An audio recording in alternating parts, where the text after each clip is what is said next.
وليلي محاياتي طلبها كذا حيصل لكن أنا أمير وأنت أمير نقضي محاياتي قليال كلو محاياتي اللي قدر حكومة دو مركي هو قشوه ونفسه ولا تشبهها لكن مركي دم waxay noqotay u badatay oo inay noqdaan caqabad hadii bidkeeda leeyahay maxay fulintii shaqada rasmiga ahay dhibaato dhaqaale oo hadii bidkeeda leeyahay iyadoo la xallibaysay dalkoo dagaal ku jiray iyadoo maamul goboleedyada kale hareeraheena xiga iyadoo wax salaxan bay u wada yimaadeen inaga siyaasadii iyo dhulkiiba culayskiisa laynaga haysto oo dagaal waad ogeedo maalintii lagu dhawaaqay waa tii dagaalka laynagu bilaabay sidii baan xabad inoogu socota كل فربضان ودين عم حياة حرينتا هذا وقتين دجانك هودك هدي على كوسة ما يقول هاي على جوا ولا قصي فيه ولا حرية دجال بدل وكلا وحال لجوا كلا هدي بكده ليه ناس عالودي هذه هذا قبل كسول دجال كلا بدل بعد لجوا كلا هدي بكده ليه حدني هذه هذا ويدا لفت كده قبل كسول كترسم دجال وينو دمية رسمي كه وينو دمية لكن مكانه لبت تاجن إيه أود يميدول بيسوق جيني أنا قصار له اللي هدي بكده ليه محوها قارن الدواب اللي جحري ولا قصدين تكلم هدي بكده ليه إن شاء الله حكومة العصبية يمكن على الضغط أي هدي بكده هالكذا كسي ودي الضغط كانوا صور دقنا أنا بسوق قارسيني هذي ما برشة واحد بدل باك قبصوميو وحن حسية سكوت هاجية يضعوا عن دولة ولله قوسية هنا هاي إنه واحد برشة أردد إن كبح سنة الدكسية ده امتحان كشهادة أي لو كقارن امتحان كقارنيو أي سوت جلسي إن محايا أرضي فربنا الرئيس خاطمين أنت شهادة دي أنت قاطع شهادة دي دولة قبولات دولة فدرال كصومالية أنت قاطع أي واحد برشة دي بدك قريب قليل وح حسد مدن هدي بكذا ليه هاي برنامج كذا كليه هديك برشة وح حسد مدن هدي بكذا ليه مدين تمام في دين تمامك ودوتي إنه دقمة دبوه وضيمك وحكر لسان قولت دقام بكر لسان دولة وسكر لسان عشور تقاطع هدي بكذا ليه هاي barnaamijyada adeega bulshada ay sameeysa waxa hadii bidka leeyahay kala xusud midan laba airport hadii bidka leeyahay diyaarado international flights ay kala soo degeen mustaqbalkan hadii bidka leeyahay ay loo adeegsan doono isticmaali doono waxa gal la soo maray way loogeeno wad xasuustaan odayaashii jiisidiska ahaa waxay ahayd tibaagii hore talix la isugu yimaadeen waxay noqotay inay soo maraan Suudaan ka soo wareegan si ay talix u yimaadaan airportada wad xasuustaan aniga iyo wafti maraano Nairobi aadinay farsamo iyo hadii kaliya adeeg reermidu sheegi jireen baan ku dhaafnay watina lagu qabsado la leeyahay ka dhoofamaysan maanta laba garoon caalami ah leenahay ma koobi karo hadii bidkeeda leeyahay 15 daqiiqo aan haysto hadii bidkeeda wada siin maayo wax qabadku wuu badnaa waxaan maxay ahayd ku soo koobaya waxaan qaban doonaa anigu hadii la ii doorto xilka madaxweynenimo halkan waxaan ku soo gaarsiiyay horta hadii bidkeeda leeyahay iyada daacadnimada aan waxa kan mabda kan aaminsanahay waxa uu yahay way jirtay in hadii la ku sameeyo gol yahay wax fara badan oo laga hadlayo oo leeyahay hadii bidkeeda war soo gol iyo gacan haas badan waxay taasi ka kacaysaa daacadnimada horta aan wahay waxa iga ballanay inaan daacad u ahaado maamulka kan qodobkayga igu horeeya ee aan ku shaqeyn doono horta bal wax horeynta dawlad waxaan soo dhisi doonaa hadii aan leedno dhexdhexaada oo aqoon ku salaysan oo isugu jirta guda joog iyo qurba joog iyo gabdho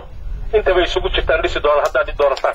oo waxaan ku xushaa ayaa noqonaynin kala reebel iyo kala reebel ku kula goboltamo cod ku siiyo ku yiraahdo taaniga wasiirisiye ku salaysan aqoonta iyo waayarinimada ay leeyihiin barnaamijkaygu wuxuu ahaan doonaa midaan beesha reer qaatimo dhexdeedana waxa ku jira inta ka kala saaraan ku soo dhaweeyo ku soo kaxeeyo ku soo dabaalo midnimadooda ka shaqeeyo aad ugu xoog badan aan saarayo barnaamijkaygu wuxuu ahaan doonaa mid inaan u sameeyo saaxiib khaatimo dowladda federaalka saaxiib kuma lihin ina saaxiib ugu raadiyo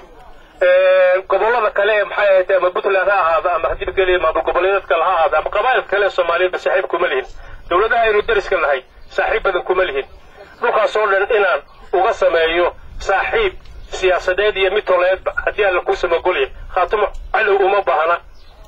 ka galbeedka inaga xiga maahe isagana waxba ay laga dhaxeeyo wixii qoriga afkiisa ka soo baxay hadii la ku sameeyo goliye saaxiib ay u baahantay saaxiib inaan raadiyo iga ballana waxa iga ballana binaadam wada dhimadimo wada buuxa ma jiro wixii iga dhamaystiran aniga golaha hadii bikada leeyahay maxay ahayd khaatimada iyo golayaasha kale ee hadii bikada maamul goboleedku ka dhismo taladooda inaan ku shaqeyn doono ninka liya xuquuq qaanqoon intuu jeebka iska gashado hadii bikada leeyahay daraya ku qabsada meesha inaan ahaanba iga ballana waxaa iga ballana haddii alla kuu sama ogol yahay inaan gaadhsiiyo meel in la aqoonsado oo caalamku aqoonsado oo dowladda federaalka aqoonsato oo gobollada kale ay aqoonsadaan inaan gaadhsiiyo khaatimo السلام عليكم وبالله التوفيق ورحمة الله وبركاته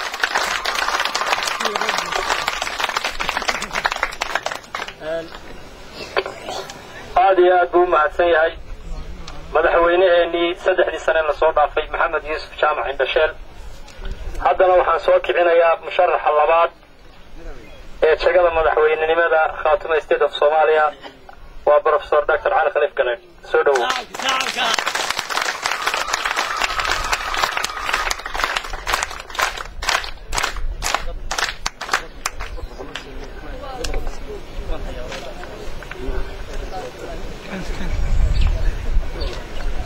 السلام عليكم ورحمة الله وبركاته. waxaan rabaa inaan salaamo baarlamaanka iyo walihiisa guddoonka waxaan rabaa inaan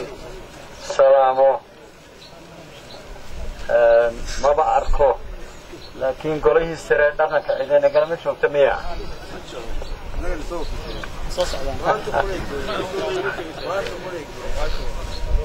waxaan rabaa inaan salaamo gabdhaha khaatumo anigu ciidamada ma soo marina qaybqaybahooda maba gartee awal guuta koowaad baan waagaas koowaad ka bacdina kuwa ka sarreeya maba qaban weli laakiin gabdhahana waa salaamayaa dadka reer khaatumo oo dhanna waa salaamayaa waxaan ugu hambalyeynayaa daraad hawshii ka dhacday cadaadda iyo bilcilka meesha xafiiska inoo ah hawshii ka dhacday taariikhiga ahayd yaan reer khaatumo dhan ugu hambalyeynayaa waxaan kaloo iyana ogaadinayaa maamulkii khaatumo ama xukuumaddii khaatumo ee hawsheedii inagu soo sintay madaxweynaha iyo waxa hadda uun ka jira ee khaatumaysan ee golaha ka midka ah waxaan shalay qolyaha halkaa shir ku qabtay in badan waxayba u qaadatay doorashadiiba inay dhammaatay doorashadii maba bilcabmin bal qolyo ii hambalyeynayay bal ha sugeen horta anigu magaalada laascaanood baan ku dhashay kulli sida baasaboorka igu taalo daadana waa state secret taariikh bay ahayd waxaanba ka baqayaa in ragga qaarkii ay yidhaahaan wixii intaa ka weynay maba tartami karaane waxbarashadaydu waddanka gudihiisaan ku dhammaystay ilaa secondary school kabacdina waddankan maraykankaana aaday waa ku noqnoqday ilaa uun shahaadada PhD daan ka qaatay shaqaalaan dawladda Soomaaliyeed u noqday fiisha komisariya ama guddoomiye ku-xigeen baan afgooye ka noqday taariikhda qudadeeda lama sheegayo maraykan baan ku noqday masters iyo PhD baan meesha ka soo qaatay marka horaba shaqaale dawladeed baan u ahaa معهدka siipa la oran jiray siidam yaan madax ka noqday isnaay warshad la oran jiray mid cusub oo mareeray yaan ka ahaa maamulaha kabacdina wasiir baan xukuumadda baarlamaankan waqtigii maxaa siyaad noqday wasiirna ka noqday iyadoo dawladduba dhisan tahay yaan arkay meel xun inay ka degayso 82kii baan waddanka ka baxay jaamacadda Maraykanka ee Harvard la yidhaahaan tegey meeshaasaan 6 sano aan joogay isla markaana shirkado badan iyo World Bank iyo USAID kuwaasaanu ahaa la taliye bacdina jaamacaddan masterska iyo PhD ka qaatay Syracuse yaan u wareegay oo baraan ka noqday ama professor baayac mushtar baan markaa ogaa isku tijaabiye telefoonno iyo baanba arrimahaasaan galay kuma dheeraanayo shirkad Telesom la odhan jiray ee Somtel yaana asaasay kabacdina shircarte lagu hayay baan tagay arrimaha kuma dheeraanayo inta badan waa la ogyahay prime minister baan ka noqday xamar ma ayan waqtigii aan joogay ma sii dheeraan Maraykan baan ku noqday jaamacadda University of Minnesota aan professor ka noqday maadada aan dhigi jirayna meelaan joogaba waxay ahayd waxaan la yidhaaho ama maamul ama xukun governance ama public policy arrimahaasaan jaamacadaha Maraykanka ee saddexda ah Harvard iyo Syracuse iyo Minnesota aan ka dhigayay mar walbana fasaxyada kullee waxaan u badnaa dalkan ku soo noqonayay hawlaha khaatumo ama dadka dhulkan ku nool hawlahoodana waa u dhiifoonaa cali ciise ninka la yidhaahayo anigu waxaanu muddo sanad iyo badh ku mashquulay bal sida wax loo dhisi karo shirar badan baanu ka galay magaalada London oo meel dhex ah eedana Maraykan aan ka imanayay isaguna waddanka Ethiopia waxaan lagu guuleystay shirkii koowaad marka labadayadii afar nin oo kale aan ugu soo darsamay lixdayadaasu kuwa arrimahaas oo dhan waad la socotaan waqti idinkaga lumin maayo waxaan uun rabaa wax yar inaan ka tilmaamo haddiiba lay doorto waxa barnaamijkii noqonaya anigu cali ahaan waxaan aaminsanahay sidii maxamed siyaad barre Allah u naxariistay xukunka u qabtay ummadda Soomaalida waxa dhaxal u noqday qofka xukunka loo dhiibaa inuu isaga kaliya tashada noqdo haddii la yidhaaho saax dheer yaa hadda u noqonaya hertuulo ama doomiye waxa dhab ah wax saax dheer ku kooban mahe dhaqankeena siyaasadeed baa ka noqday anigu waxaan aaminsanahay farifool ma dhaqdo haddiiba lay doorto duca badanna waaba lay soo dirayay iyo warbal markan ka qayb gal tartanka mar walba aniga xujadaydu waxay ahayd haddaan tiim wada shaqeeye la helin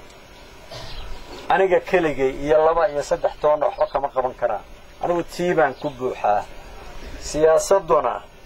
shalay baan geed halkaas ka lahaa ama waa jumlad oo dad baa markab rara oo baya mushtara ama balaayiin dollar hawlo ku qabsada qaarna waa macdaare siyaasaduna waa saas oo kale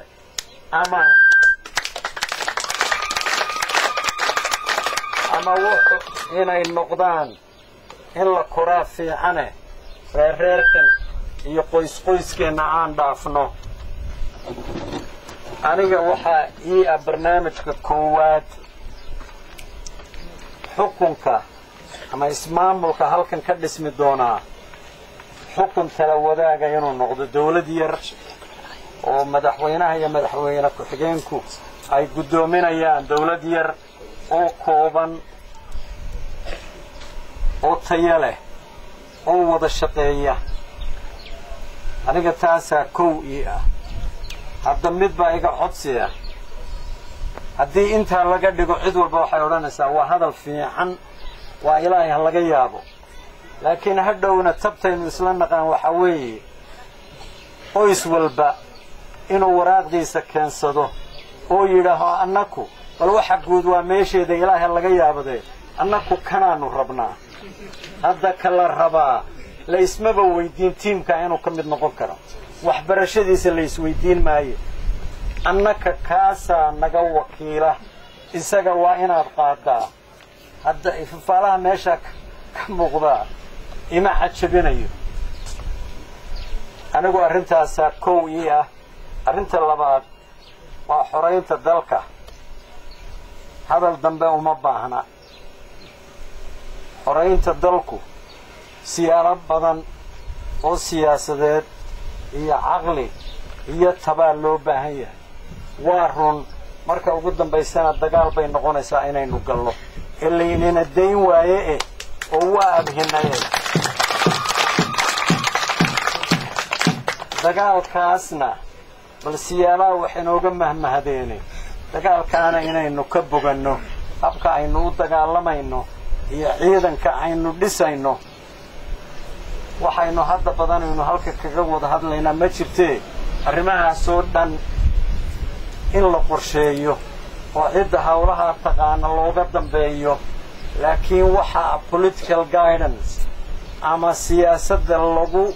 hogaaminayo inay noqoto mid dhan walba laga fiiriyey mid inoo yaraynaysa dagaalka aynu gallaa khasaaraha ina soo gaadha dhaawaca ama dhimashada ama burburka cadowga aynu gaadhsiinaynana sida inuugu ballaadhan inuu noqdo waxaan rabaa arrintaa dagaalka iyo xoraynta waxaa barbar socda nabad iyo wadatashi iyo daris wanaag iyo wixii u diyaara annaku waxaanu boqolkiiba boqol ku buuxnaa midnimada soomaalida oo wax walba u seegnay oo ummadda shacbiga dhulka adduunka ku nool Soomaaliya waa nala qirsan yihiin siyaasiyiinta xamar jooga ee laga doortaa arrintaas uma tirsana indhuhuna waaba ina dhaafsan yihiin waxa ballana oo xukuumaddan siyaasad u noqonaya haddii xamar ay khaatumo ictiraafi weydo kama baryayno inayna ictiraafto kama baryayno xibin iyo xeeb bay dhisaysaa weli taladoodu ma soo dhammaan laakiin waxa ballana khaatumo hadday ictiraafi weydo in khaatumo aan for granted loo qaadan doonin ama looga talageli doonin gabdhaheennan calanka buluugga ah hullaaban calan khaatumaa la hullaabanayaa ma lihin waxaannu ka go'aynaa Soomaaliya laakiin maamulka xamar jooga hadduu ictiraafi waayo khaatumo maamulkaas waxba nooma aha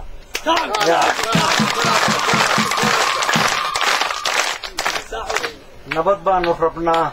innaka gudaheennaaba nabad u baahan innaka gudaheennaa dib u heshiisiin u baahan innaka marka kan u baahan midnimadeenna inaynu raadinno arrintaasu sida aynu nahay meeshaynu naalana waa ognahay waa mid iyana nabadda innaka gudaheenna ah nabadda dariskeenna ciddii ogol hadallaa noo bilaabmay Puntland iyo in toos ba ahaan laakiin waxaan ku rajo weynahay in hadalladaasu iyo wada hadallada bilaabmay inay heer Puntland gaadhaan in heer laba maamul oo walaala ah oo daris wanaagna ku wada nool in tab loo helo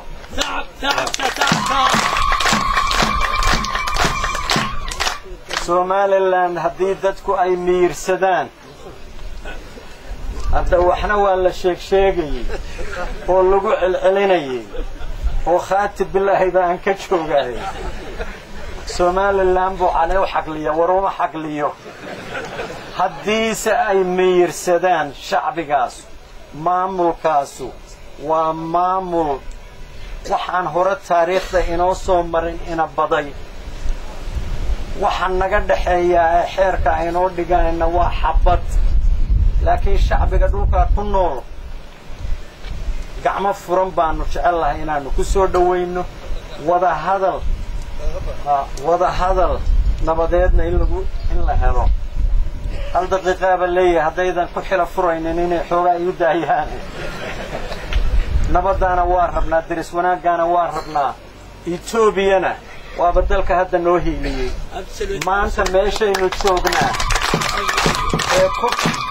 ku dhaadanaynaana waa Etoobiya waxa ballana Etoobiya daris wanaag iyo hiilbayna waxaan rabnaa oo barnaamij aniga ah iyo xukuumadda inaan dhisno maamul baahsan oo tuulo walba gaadha oo dib u dhisid iyo horumar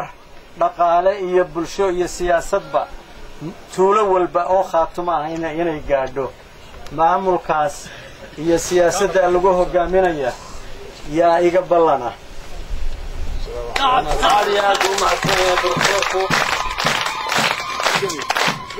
انت صبر صور هذا كيس وناكسنا حتى لو waxaynu ku heshiinay baa kasi wanaagsan taasina ixtiraamna insha Allah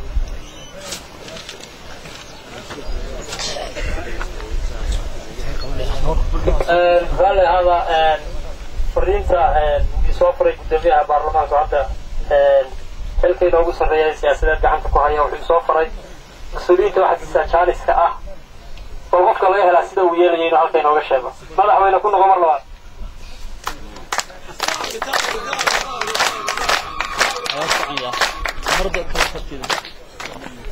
waxaan badamayntii professorku hadlayay inaan u qeeliyo wadana ilaa way ku darso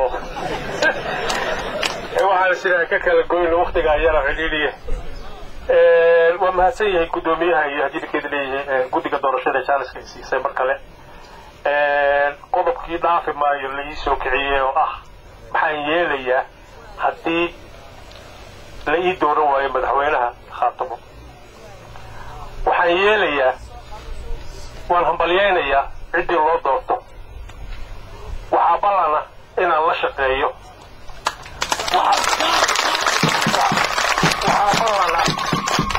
waxaa ballana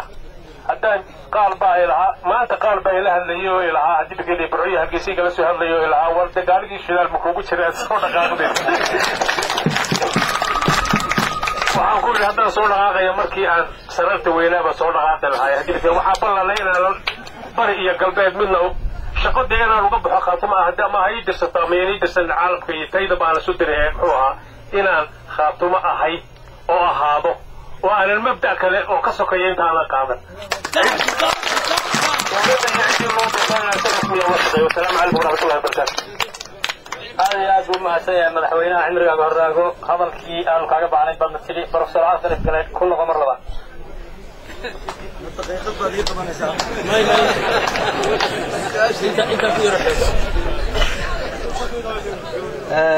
وكم هذين يا رئيس البرلمان يا حكمة ديسة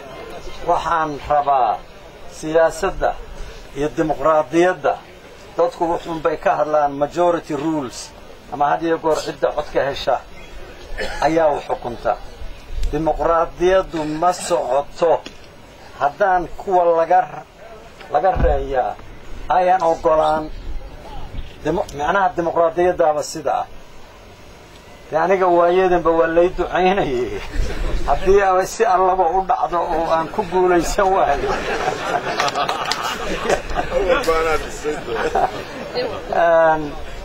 waxa ballana in aan la shaqeeyo aniga maxamed un baa tirtamayna madaxweyne ma odhanaya ciddii iga raysee maxamed waa la shaqaynayaa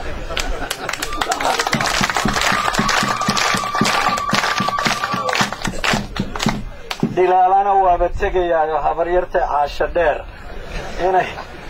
inay halyay dhashay oo u istaahilo khaatumo taariikhiyan inuu meel ka galay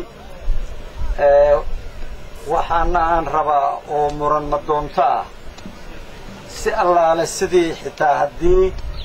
aan maxamed kaga guulaysto aan u wada shaqayn karno inaannu isla raadinno waxaanu labadeeduba raalli ka wada nahayna inaanu ku wada shaqayno aad iyo aad buu mahadsan yahay professor cali shariif galayd innagoo waktiga ka faa'iidaysanayna waktigana waxaynu bilaabaynaa mas-uuliyiintii tirada badnaa ee isu soo taagay xilka madaxweyne ku-xigeenka waxaanu ka cudur daaranaynaa ilaa hadda lama soo gaadhin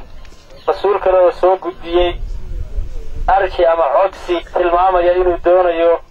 jegada madaxweynaha khaatume state of Soomaaliya sidaa daraaddeed waxaan soo kicinaynaa waxaanu ugu horumarinaynaa sida ay ugu kala horreeyeen magacyadooda sida ay loogu soo kala gudbiyeen waxaa ugu horreeyey liiska madaxweyne ku-xigeenada aanu hadda gacanta ku hayno